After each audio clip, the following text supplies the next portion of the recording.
There was a warning, sir. There was no reason to what they did to Kashmir.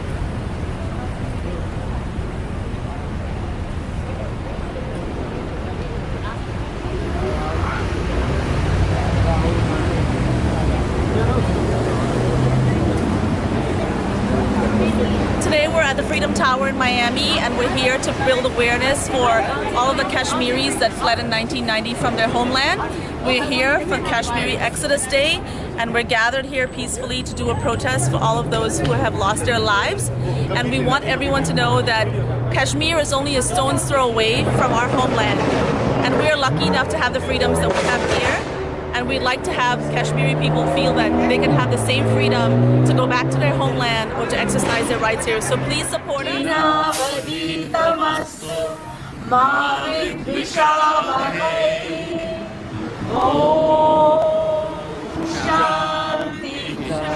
Somnath Tiku, age unknown, March 1st, 1990.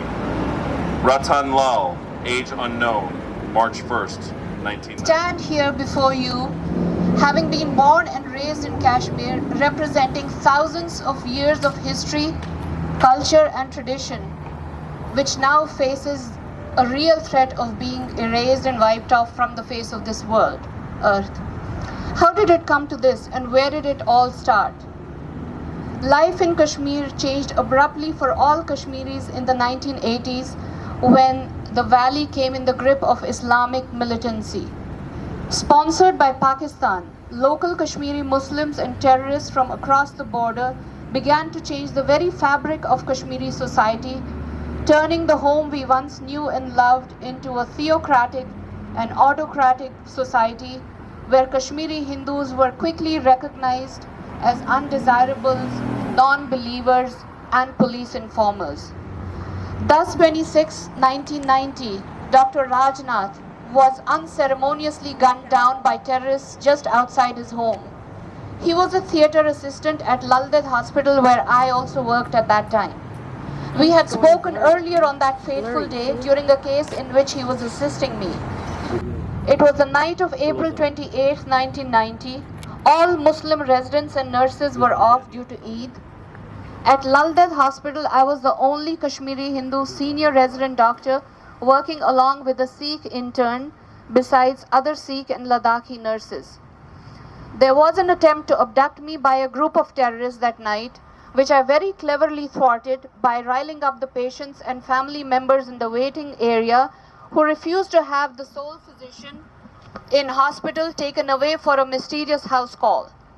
I remained on my post undeterred until my relief came the next morning, at which point I said my final goodbyes to the hospital and the death valley which Kashmir had become by then. We are here today to remember all these stories. We are here to channel our pain and the tears and cries of our brothers and sisters who are not here with us anymore. We are here to remind the world of another Holocaust that seems to have been erased from the pages of our history books. The social media campaign Red for Kashmir took the internet by storm last year. Well, there was no social media on January 19, 30 years ago, when Kashmir truly became red from the blood of our friends and relatives. There were no celebrities and liberal media wings demanding the blackout to be lifted.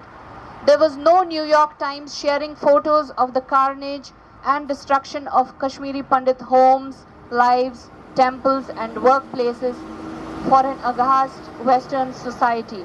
I am inspired by one hashtag in particular. Hashtag Hum Wapas Aayenge. Thank you very much. Miss Sheila Kaul Tikku, age 61. Neelakant Ganju, age 46. Ajay Kapoor, 70s. Premnath Bhatt, age 49. ML Bhan, age 57. Kishan Gopal Barwa. We're honored to be here to remember those who had suffered years ago as a result of Islamic radicalism in Kashmir. You know, Kashmir, unfortunately, has become known for being a place essentially a training ground for terrorist groups. Groups like Jaish-e-Mohammed, Lashkar-e-Taiba, Hizbul Mujahideen have their training grounds right in Kashmir. In fact, Hizbul Mujahideen, they were the owners of the Pakistani compound where Osama bin Laden had lived and was killed in. And you have to know also that with regards to Hizbul Mujahideen, there's an organization right here in South Florida, right here in the United States, called the Islamic Circle of North America, that is connected to Hizbul Mujahideen. Indeed, this group ICNA, this Islamic Circle, is the American arm of Jamaat-e-Islami overseas. And it's a threat not only to Kashmir, not only to India, but here in the United States as well. And we must understand, why has all of these terrorist organizations been able to have training grounds inside of Kashmir? Because people living in Kashmir, these radical Muslims living in Kashmir, have overlooked all these organizations. They have ignored them. They've allowed these groups to act with impunity. And that's why these groups are allowed to act in Kashmir. It's no different with regards to Beirut with Hezbollah or Gaza with Hamas. When the citizens don't fight against those terrorist organizations who live with them, then these groups, of course, they are allowed to grow and continue to grow, which has been the case with these groups in Kashmir. But that is until now. Now we have had an Indian government that recognizes the threat that's happening within Kashmir and is finally taking back that which belongs to India. The government under the Prime Ministership of Narendra Modi. Because we know if you don't fight terrorism, if you don't go after the terrorists, then not only are they allowed to stay there, but they continue to grow. And so thankfully today, there is a government in India that recognizes that threat, that recognizes the fact that so many Hindus have perished and have been thrown out of their own land in Kashmir. And let us state clearly that Kashmir is part of India, just as India is part of Kashmir. And that has to stay that way, not just today, but forever. And so again, I want to thank. So I'm glad today we are here, at least to remember the ones that we lost. I see the names being repeated one after another, and our heart bleeds for them. But what about those hundreds of thousands of Hindus that were forcibly converted or killed for the last 500 years? We don't remember the names. We don't know who they are. You know why? Because Kashmir, for those of you who don't know, is a valley. And those days, there was no internet. There was no CNN. And there was no way that their voice could get out of that valley. So those people are given that only 11 families survived. And every Kashmiri Hindu you see today is one of those 11 families. We have been driven to an abject minority where even in India, we did not have a political voice because we are such small numbers. They will not stop unless we make them to stop, unless we resist them. Because they don't fear death. They actually want to cause death. They celebrate death. And right from the streets of New York, the streets of London, the streets of Beirut, the streets of Israel, and the streets of India, they are scattered all over. And world citizens, please awake and arise. This is not something to smile about. This is a danger to the entire world. And we represent, not just us, but the whole world that must stand against Islamic fundamentalism. Thank you for joining us today. Hira Lal Khar, age unknown, March 3rd, 1990. Dilip Singh, age unknown, March 3rd, 1990. Dalip Kumar, age 47, March 3rd, 1990. Satinder Kumar, age unknown, March 5th. As we were naming the names of those who could not survive. 10 names at a time. Those were just not the names. Those are people. Those are people with same blood as we have. Some of those people could have been standing amongst us today, but they were not there. They were not as lucky as we are. I am one of those Hindus who was in Kashmir during 30 years ago when all this happened. 30 years ago, I remember there were many brutal killings in Kashmir. Sarla Bhatt, she was a nurse, she was abducted, she was raped, and then she was killed. Another lady, Girja Tikku, she was abducted, she was raped, and then her body was cut into 2 pieces on a bandsaw machine. They came to the home of this Saranand Premi. He lived in Anantnag. He was a poet, and told him, we want to talk to him and we want to take him with us. His wife was very reluctant in sending him. So what he did that she said, okay, my son, he was a 28-year-old son, he will accompany the daddy. So he accompanied him, they took him. Next day, they found his body ridden with bullets on the street. Both father and son were killed. And they were not only killed. We Hindus put tilak on our forehead. This tilak was pierced with knives. That was a brutal kind of killing. They wanted to tell every Kashmiri Pandit, just get out. We don't want you here. And it was not only those terrorists. General population in Kashmir, we had about 95-98% Kashmiri Muslims, also supported. They were the silent spectators and silent supporters.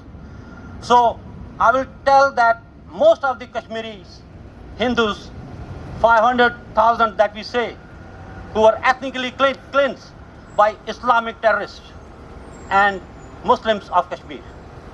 Today, my home is in Kashmir, but I cannot go there. I have to go there. If I go there, last time I went there and I had to stay in a hotel. My home is occupied by my neighbor. He's a Kashmiri Muslim. He's not a terrorist. So when we were leaving Kashmir, these Kashmiri Muslims in Kashmir used to talk among themselves. Hey, ye makan go is chon, ye makan go myon. Like this house is yours, this house is mine, that house is mine. So this was an ethnic cleansing of an entire population of Kashmiri Hindus. And what was our fault? That we didn't belong to their religion. We were Hindus. We were not Muslims. So that was our fault. And that's why we were thrown out of Kashmir. Now we are in United States of America. And let me tell you, even here, not Kashmiri, but Muslims in general, have taken foothold in the Congress, US Congress, and you can see how radical they are. They are not only radicals, they have converted a lot of congressmen in their fold. And nobody talks about Kashmiri Hindus. They only talk about genocide on Kashmiri Muslims. And what genocide? Because they don't have internet there. And that is only done for their safety. But they will only talk about that in US Congress and all those places. So we have to be very cautious and careful because our existence, because we are experienced people, we suffered because of Islamic terrorism. And we have to be cautious in United States of America.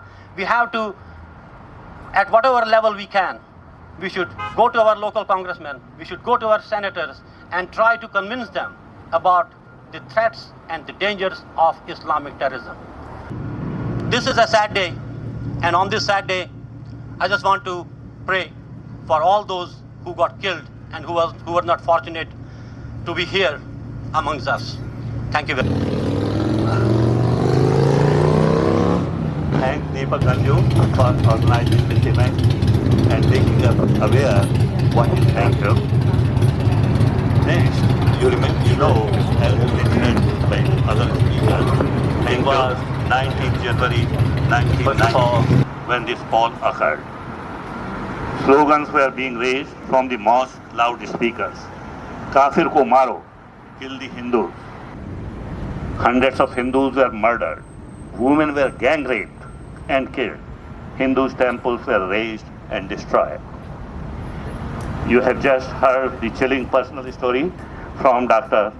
Rajda. It is difficult to narrate those tragic stories, but I thank her for her courage to make us aware. I must also mention my deep sense of appreciation to Mr. Joe Kaufman, who has to leave, a Jewish journalist and represents the Jewish community that has also witnessed the greatest genocide as Holocaust and understand the pain. Thanks, Joe. He's not. To return to their homeland, hum wapas jayenge, you must have heard, one day, and immerse their ashes in the waters of Kashmir. Now, after the abrogation of Article 370 and 35A, that there is a ray of hope to fulfill their dreams. I cannot thank everyone enough, my brothers and sisters, for taking time and joining us here at a short notice to share the grief of our fellow Kashmiri Hindus and support their hopes to return one day to their homeland. And observing silence for 2 minutes for those who give their lives.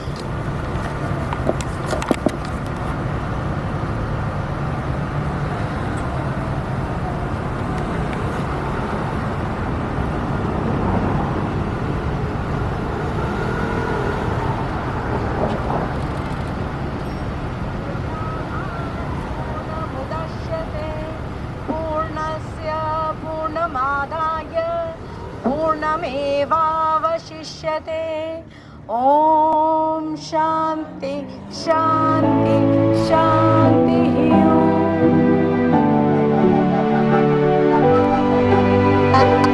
हम वापस आएंगे. Thank you.